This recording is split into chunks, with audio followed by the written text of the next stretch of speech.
اعوذ باللہ من الشیطان الرجیم بسم اللہ الرحمن الرحیم شہر رمضان الذی انزل فیہ القرآن صدق اللہ العظیم۔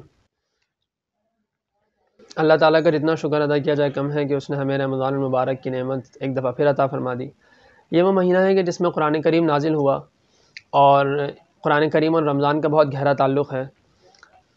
قرآن کریم ایک ایسی کتاب ہے جو مکمل ضابطۂ حیات ہے، یہ ہمارا ایمان ہے۔ لیکن جب ہم قرآن کریم پڑھتے ہیں تو اس سے ہمیں وہ اثر نہیں ملتا، ہمیں وہ روحانیت نہیں ملتی جو ملنی چاہیے، ہماری زندگی میں تبدیلی نہیں آتی۔ وجہ اس کی یہ کہ جس زبان میں یہ کتاب ہے اس زبان سے ہم بالکل ناآشنا ہیں۔ قرآن کریم کے ترجمے کے اندر مکمل بات نہیں آتی۔ مثال کے طور پر سورہ قصص کی آیت نمبر 10 ہے، اصبح فؤاد ام موسیٰ فارغا، یہاں فؤاد کا لفظ استعمال ہے۔ آگے ہے ان کادت لتبدی بہ لولا ان ربطنا علی قلبہا، آگے قلب کا لفظ استعمال ہے۔ ایک آیت میں فؤاد اور قلب دونوں لفظ استعمال کیے گئے ہیں، لیکن دونوں کا ترجمے دیکھیں تو الگ الگ لفظ ہیں، لیکن ترجمے میں دونوں کا ترجمہ دل سے کیا جائے گا، کیونکہ اردو زبان اتنی چھوٹی زبان ہے کہ دوسرے کوئی لفظ ہمارے پاس نہیں ہے۔ انگلش کو بھی لے لیں تو انگلش کا بھی یہی حال ہے۔ اب ایک آیت ہے کل نفس ذائقۃ الموت، نفس کا ترجمہ، نفس کا لفظ ہے یہاں پہ۔ دوسری جگہ ہے وَيَسْأَلُونَكَ عَنِ الرُّوحِ، روح کے بارے میں بات ہو رہی ہے، تو انگلش میں دونوں کو سول، نفس کو بھی سول سے ٹرانسلیٹ کیا جائے گا اور روح کو بھی سول سے ٹرانسلیٹ کیا جائے گا۔ عربی زبان کے اندر دو الگ الگ لفظ ہیں، لیکن ہمارے پاس انگلش میں یا اردو میں دوسری جو لینگویجز ہیں اس میں یہ لفظ موجود ہی نہیں ہے، کہ یہ اتنا حسن، اتنی وسعت نہیں ہے کہ اس کا دونوں لفظ کا جب الگ الگ استعمال اللہ تعالیٰ فرما رہے ہیں تو یقیناً دونوں الگ الگ چیزیں، کچھ فرق تو ہے نا۔ وہ فرق ہمیں قرآن کریم کی ٹرانسلیشن میں نہیں ملتا، کیونکہ زبانیں بہت چھوٹی ہیں، عربی کے مقابلے میں کچھ حیثیت ہی نہیں رکھتی زبانیں۔ اگر ہم شروع سے بھی پڑھیں الف لام میم ذالک الکتاب لا ریب فیہ ھدی للمتقین، تو ریب کا ترجمہ شک سے کیا جاتا ہے۔ شک کے لیے عربی زبان میں 3 الگ الگ الفاظ استعمال ہوتے ہیں جو شک کی کیفیات کو بیان کرتے ہیں۔ شک کے 3 درجات ہیں۔ ایک یہ ہے کہ بھئی مجھے شک ہے کہ یا یہ اس نے کیا ہے یا اس نے کیا ہے، دونوں میں شک ہے، 50-50%، اس کو کہتے ہیں شک۔ دوسرا ہوتا ہے میں کہتا ہوں یا تو اس نے کیا ہے یا اس نے کیا ہے، نہیں میرا خیال ہے اسی نے کیا ہے۔ اب دوسری ایک طرف رجحان زیادہ ہو گیا، غالب گمان ہو گیا، یہ ہے مریا، یعنی 60% 40% ہو گیا اگر، یا بس ایک طرف زیادہ ہو گیا، غالب گمان ہو گیا، تو یہ ہوتا ہے مریا، اس کیفیت کو کہتے ہیں مریا۔ ایک ہوتا ہے ریب، ریب یہ ہوتا ہے کہ میں کہتا ہوں کہ اس نے کیا ہے یا اس نے نہیں اسی نے کیا ہے۔ اب ہلکا سا کھٹکا دوسری طرف ہونے سے پہلے ہی، یا ہلکا سا ایک کھٹکا شائبہ آیا اور آتے خود ہی چلا گیا، اس کو کہتے ہیں ریب۔ تو اللہ تعالیٰ فرما رہے ہیں کہ یہ وہ کتاب ہے کہ جس میں شک یا مریا تو بہت دور کی بات ہے، ریب بھی نہیں ہے۔ اب ہمیں یہ ریب کا ترجمہ پتہ ہوگا تو ہمیں ایک الگ احساس ہوگا قرآن کریم کی عظمت کا۔ اب آگے ھدی للمتقین، متقین کا ترجمہ کیا جاتا ہے ڈرنے والے۔ اگر ڈرنے والے متقین ہیں تو خائفین کا کیا مطلب ہے؟ خائفین کا مطلب بھی ڈرنے والے، تو اس کا مطلب ہے متقی کو ڈیفرنٹ چیز ہے۔ متقی کہتے ہیں کہ اللہ تعالیٰ کو حاضر ناظر جانتے ہوئے، سامنے رکھتے ہوئے استحضار ہو کہ میں جو عمل کر رہا ہوں یہ اللہ کی خوشنودی کا باعث بنے گا یا ناراضگی کا باعث بنے گا، یہ اللہ تعالیٰ کو راضی کرنے والا عمل ہوگا یا ناراض کرنے والا عمل ہوگا، اس خیال کے ساتھ اور پورے خلوص اور اخلاص کے ساتھ اور سنت کی پیروی کرتے ہوئے عمل کیا جائے اور اس کا خیال رکھا جائے، اس کو کہتے ہیں تقویٰ۔ اب یہ ساری بات تو ترجمے میں نہیں آ سکتی نا، مجھے ریب سمجھانے میں اتنی وضاحت کرنی پڑی، تقویٰ سمجھانے میں اتنی وضاحت کرنی پڑی۔ تو اس طرح بہت ساری مثالیں قرآن میں، واللہ خبیر بما تعملون، اور دوسری جگہ واللہ بما تعملون خبیر، الفاظ آگے پیچھے ہیں، سیم الفاظ ہیں لیکن تھوڑی سی ترتیب میں فرق ہے، ترجمہ دونوں کا سیم کیا جائے گا کہ اللہ تعالیٰ تمہارے اعمال سے پوری طرح باخبر ہے۔ تو کوئی نہ کوئی چیز رہ جاتی ہے، جو وہ عربی اگر ہم تھوڑی سی آ جائے تو پھر براہ راست تو دل پر اثر کرتا ہے نا، وہ ہماری زندگی میں انقلاب پیدا کرتا ہے۔ تیرے ضمیر پر اگر نہ ہو نزول کتاب، گرا کچھ ہے نہ راضی نہ صاحب کشاف۔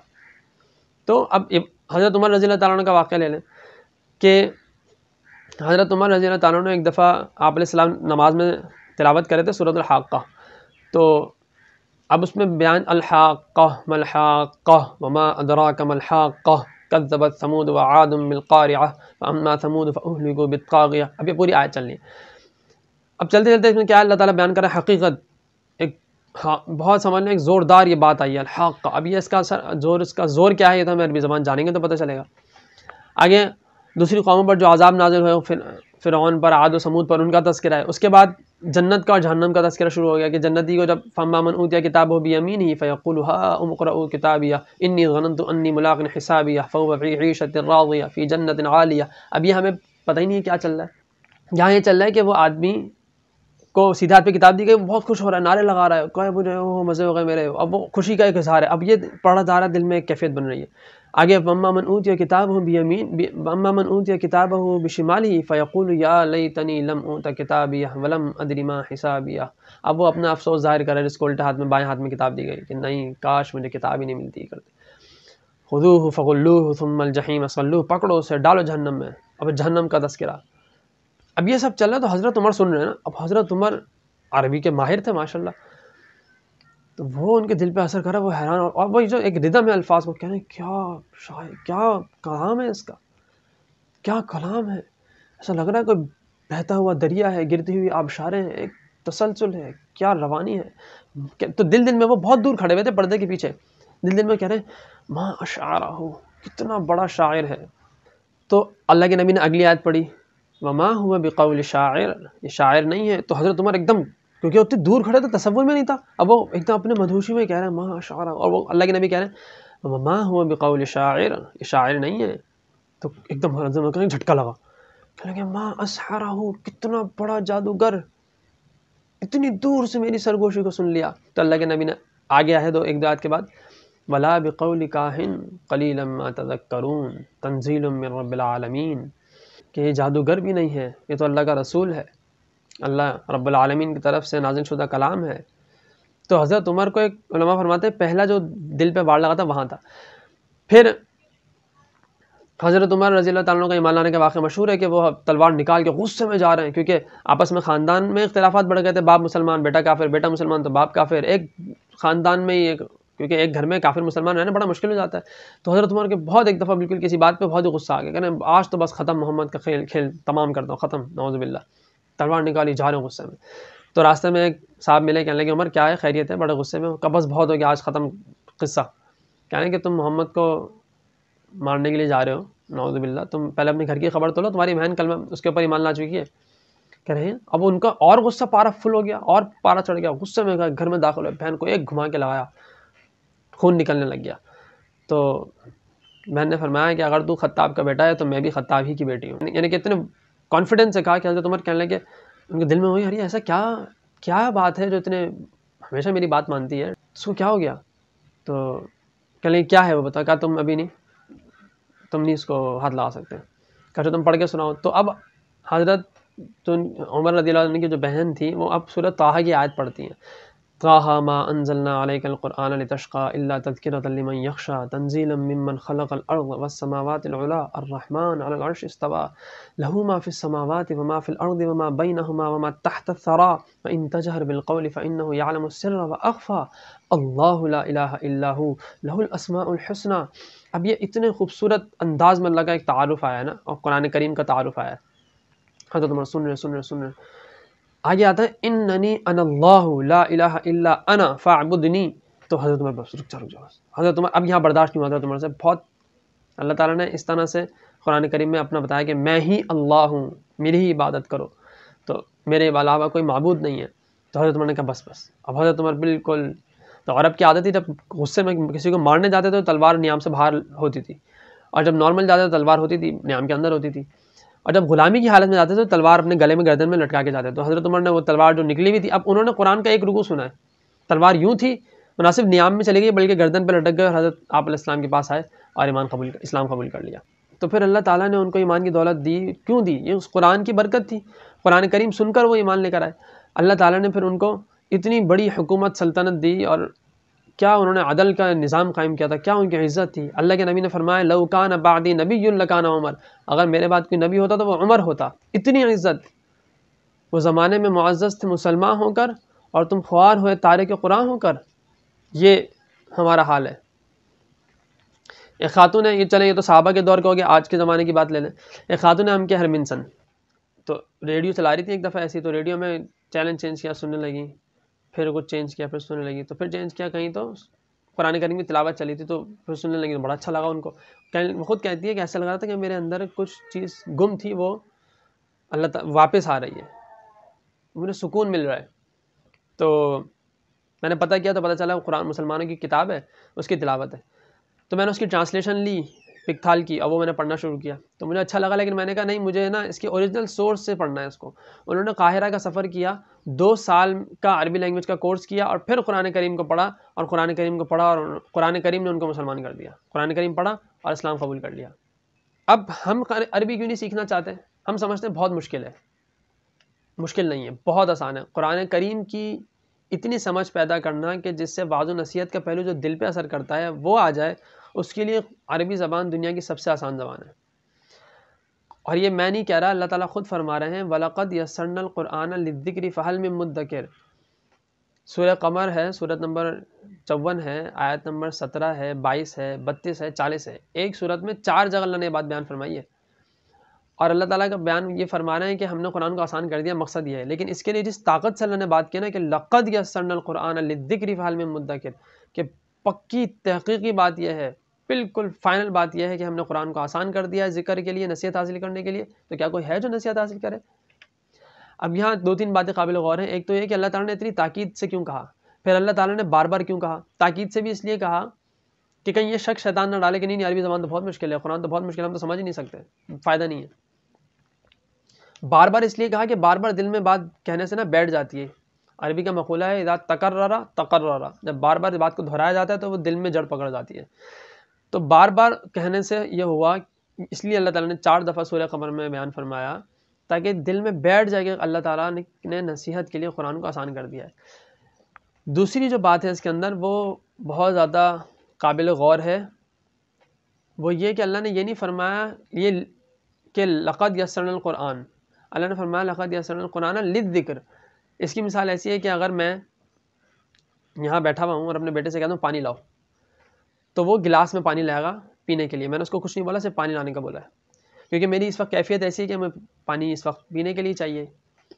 لیکن اگر مجھے پینے کے لیے نہیں چاہیے اور مجھے کسی اور کام کے لیے چاہیے، یہاں پہ کہیں کچھ گر گیا ہے، اس کو ہٹانا ہے، دھونا ہے، تو اب میں بولوں گا کہ بیٹا پانی لاؤ، یہ دھونے کے لیے.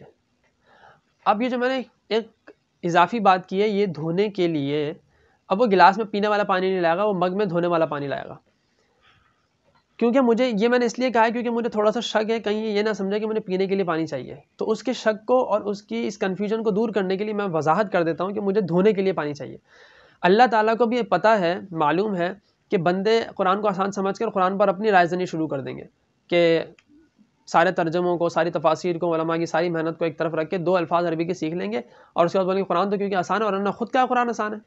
تو اللہ کو کیونکہ پتہ تھا اس لیے اللہ نے کہا کہ بھئی قرآن مکمل آسان نہیں ہے کہ ایک ہر آیت اس کی آسان ہے. قرآن کریم کیا جو نصیحت والا پہلو ہے، قرآن نصیحت حاصل کرنے کے لیے آسان ہے.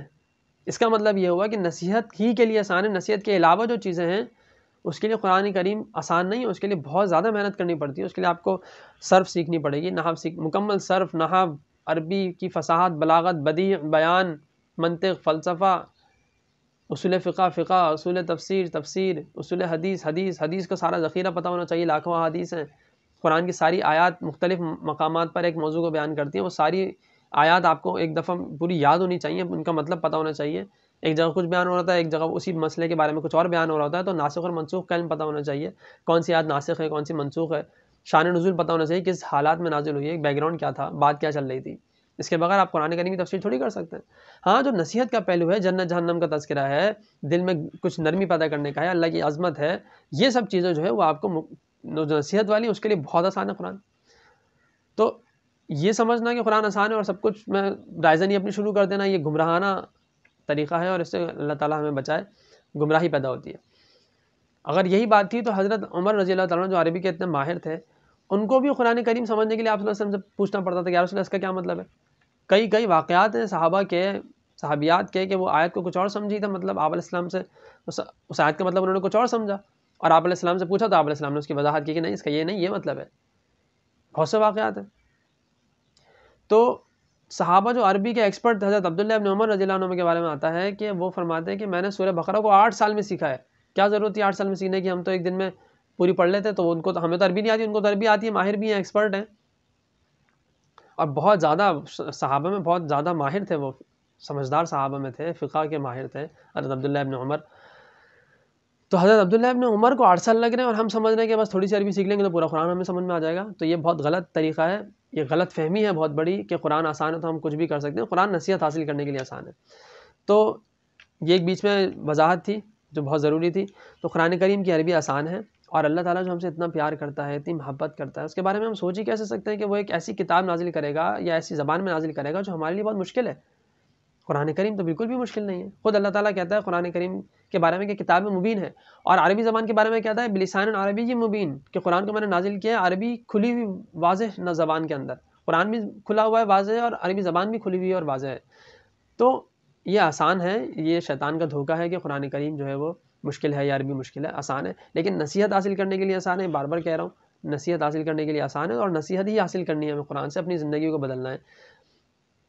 تو قرآن کریم کو ہم سیکھیں، اس کے لیے وقت نکالیں. ہم لوگ کیوں نہیں سیکھتے؟ کیونکہ ہمارے دل میں اصل بات یہ ہے کہ وہ محبت نہیں ہے. ہم جو سمجھتے ہیں کہ اگر ہمارے پاس ہمارا محبوب ہو، ہماری اولاد ہی ہے، اب اگر میری زبان عربی ہے یا میری کوئی اور زبان ہے اور میرے بیٹے کی کوئی اور زبان ہے، اب میں اس کو بات کرنا چاہ رہا ہوں، تو پہلے میں کسی کو بلاؤں گا ٹرانسلیٹر کو کہ بھائی تم آؤ اور تم ٹرانسلیٹ کرو اور تم بتاؤ. تو میں اس کو بولوں گا، پھر وہ اس کو بتائے گا، پھر وہ اس کو بولے گا، پھر وہ مجھے بتائے گا. تو وہ جو ڈائریکٹ انٹریکشن ہے، جو براہ راست جو میرا اس سے تعلق ہے، وہ بن ہی نہیں سکتا. میرا اس کا وہ تعلق ہی نہیں بنے گا جو بننا چاہیے. تو یہ اگر ڈائریکٹ انٹریکشن نہیں ہوگا تو ہمارا اللہ سے وہ تعلق ہی نہیں بنے گا. امام سیوطی رحمہ اللہ نے ایک کتاب لکھی الاتقان فی علوم القرآن. تو علامہ سیوطی رحمہ اللہ فرماتے ہیں کہ جتنا فاصلہ خالق اور مخلوق میں ہے، کتنا فاصلہ، کہاں خالق کہاں مخلوق، تو اتنا ہی فاصلہ سمجھانے کے لیے بتا رہے ہیں وہ، جتنا خالق اور مخلوق میں فاصلہ ہے اتنا ہی خالق کے کلام اور مخلوق کے کلام میں فاصلہ ہے.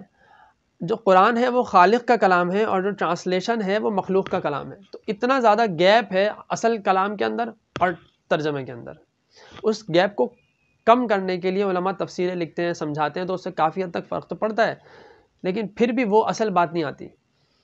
تو اگر ہمیں اللہ سے محبت ہوگی تو ہم خود سیکھیں گے. یہ سب بہانے ہیں کہ وقت نہیں ملتا، ٹائم نہیں ہے، مشکل ہے.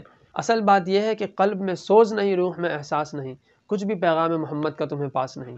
ہمیں اگر تھوڑا احساس پیدا ہو جائے، اللہ تعالیٰ ہمارے دلوں میں احساس پیدا کر دے، تو ہم دین کے لیے وقت نکالیں. میں ایک مثال دیا کرتا ہوں، اللہ کرے مثال صحیح ہو.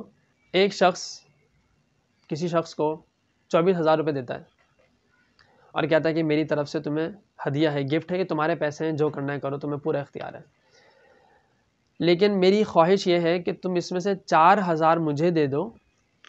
تو کیا تم مجھے دے دو؟ کہ میں اس لیے لینا چاہ رہا ہوں کہ اچھا وہ بھی میں اس لیے لوں گا کہ میں اس میں تمہارے یہ 4,000 لے کر تمہیں بڑھا کر دوں گا. میں ایک ایسے بزنس میں انویسٹ کر رہا ہوں کہ جس میں پروفٹ ہی پروفٹ ہوگا، لاس کے چانسز بہت کم ہیں، مجھے بہت پروفٹ ہو رہا ہے.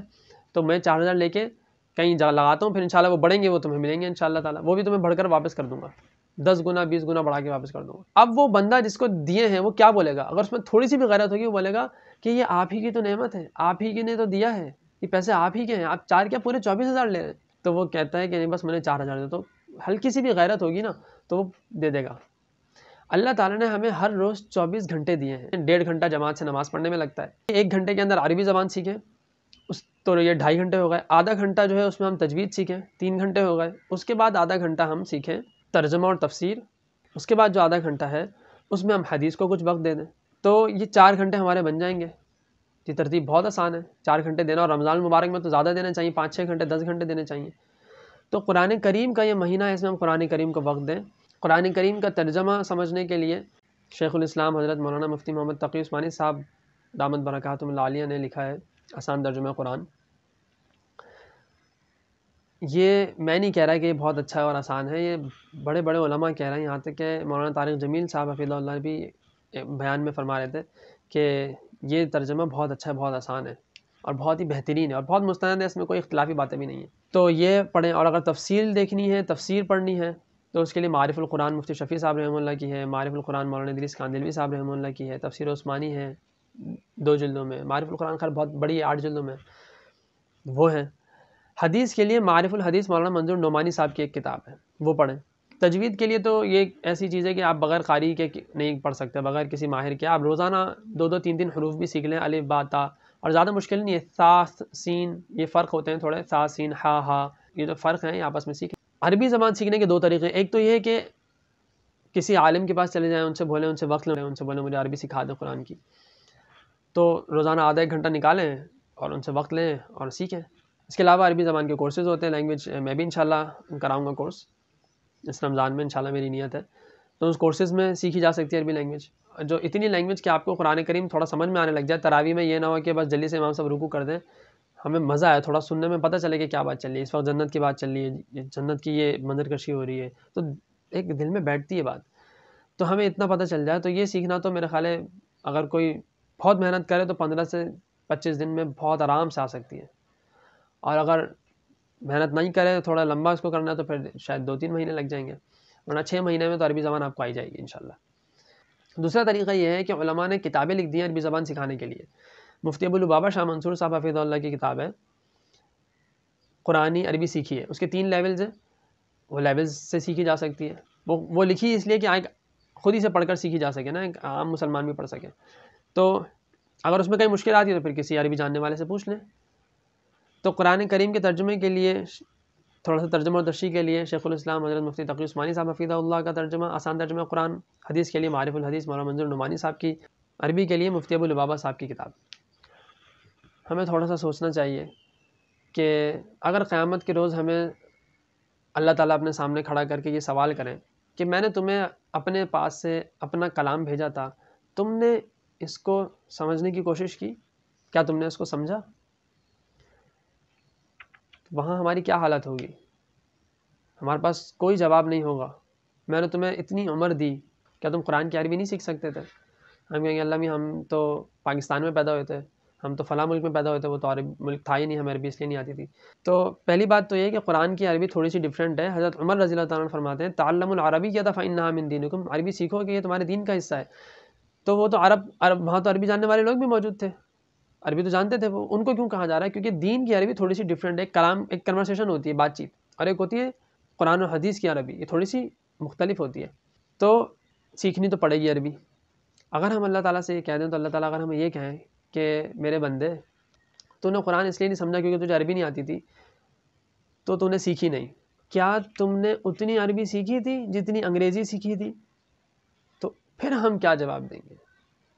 اگر انگلش کی کوئی کتاب ہو تو ہم اس کو کافی حد تک سمجھ جاتے ہیں بغیر ڈکشنری کے، مور دین 60% 70% ہم سمجھ جاتے ہیں۔ کیا قرآن کریم کو ہم مور دین 50% سمجھتے ہیں؟ ہم تو 10% قرآن کو نہیں سمجھتے۔ ہم کیا جواب دیں گے اللہ کو؟ انگلش کی اہمیت ہے کیونکہ وہ انٹرنیشنل لینگویج ہے، عربی کی اہمیت نہیں ہے کیونکہ کوئی بات نہیں، اللہ نے چھوٹ دی ہوئی ہے۔